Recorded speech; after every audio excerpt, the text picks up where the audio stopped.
Assalamualaikum warahmatullahi wabarakatuh. Alhamdulillahirabbil alamin wassalatu wassalamu ala asrofil anbiya'i wal mursalin wa ala alihi washabihi rasulillah jami'in. Pertama dan utama sekali, marilah kita panjatkan puji dan syukur kepada Allah SWT yang telah memberikan kita rahmat dan karunia-Nya sampai saat ini.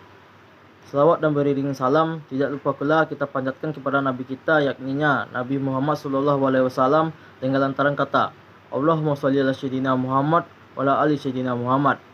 Baiklah, perkenalkan, nama saya Mayali, nomor NIM 2011-03-2007, prodi D4 Teknik Perencanaan Irigasi dan Rawa. Baiklah, saya akan mempresentasikan makalah agama saya yang berjudul Aplikasi Syariah Pernikahan dalam Islam, bisa disebut munakahat. Baiklah, sebelum itu saya akan menjelaskan apa itu kata munakahat.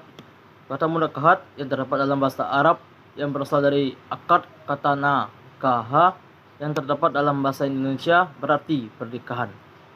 Munakahat atau pernikahan adalah ikatan lahir batin antara seorang pria dengan seorang wanita sebagai suami istri dengan tujuan membentuk rumah tangga yang bahagia dan kekal berdasarkan ketuhanan Yang Maha Esa. Hal-hal yang perlu diperhatikan dalam munakahat antara lain: yang pertama, meminta pertimbangan; yang kedua, salat istiqoroh; yang ketiga, khitbah atau peminangan; yang keempat, melihat wanita yang dipinang; yang kelima, akad nikah; yang keenam, walimah.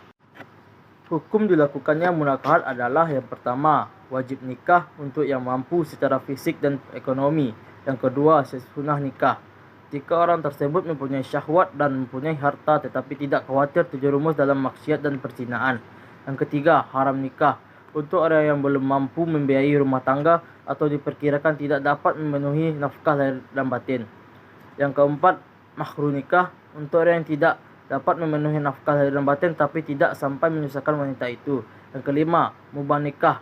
Pada dasarnya, hukum nikah adalah mubah karena tidak ada dorongan atau larangan untuk menikah, sebagaimana telah disebutkan. Rukun-rukun munakahat adalah: yang pertama, calon mempelai pria; yang kedua, calon mempelai wanita; yang ketiga, wali nikah; yang keempat, dua orang saksi; yang kelima, ijab dan kabul.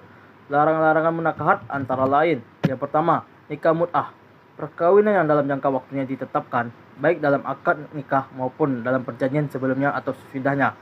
Yang kedua, nikah muhalil, nikah yang dimaksud untuk menghalalkan mantan istri yang telah ditalak 3 kali. Yang ketiga, nikah syikhar. Nikah syikhar adalah pernikahan yang didasarkan pada janji atau kesepakatan penukaran. Hikmah-hikmah yang terdapat dalam munakahat antara lain: yang pertama, menenteramkan jiwa; yang kedua, mewujudkan keturunan; yang ketiga, memenuhi kebutuhan biologis; yang keempat, latihan memikul tanggung jawab; yang kelima, membentengi akhlak yang luhur. Baiklah, dalam munakahat kita harus mempertimbangkan kafah. Kafah dalam terminologi hukum Islam ialah menyarankan agar suami muslim mesti sederajat, sepadan atau lebih unggul dibandingkan isi istrinya. Meskipun seorang perempuan boleh memilih pasangannya dalam perkawinan, ini bertujuan agar ia tidak kawin dengan laki-laki yang derajatnya berada di bawahnya. Meskipun masalah kafah itu tidak diatur dalam undang-undang perkawinan, akan tetapi masalah tersebut sangat penting untuk mewujudkan suatu rumah tangga yang harmonis dan tentram. Sesuai dengan tujuan perkawinan itu sendiri, yakni ingin mewujudkan suatu keluarga yang bahagia berdasarkan cinta dan kasih sayang, sehingga keseimbangan dalam perkawinan itu perlu diperhatikan demi mewujudkan tujuan perkawinan. Baiklah, hanya itu yang bisa saya sampaikan. Mohon maaf bila ada kesalahan.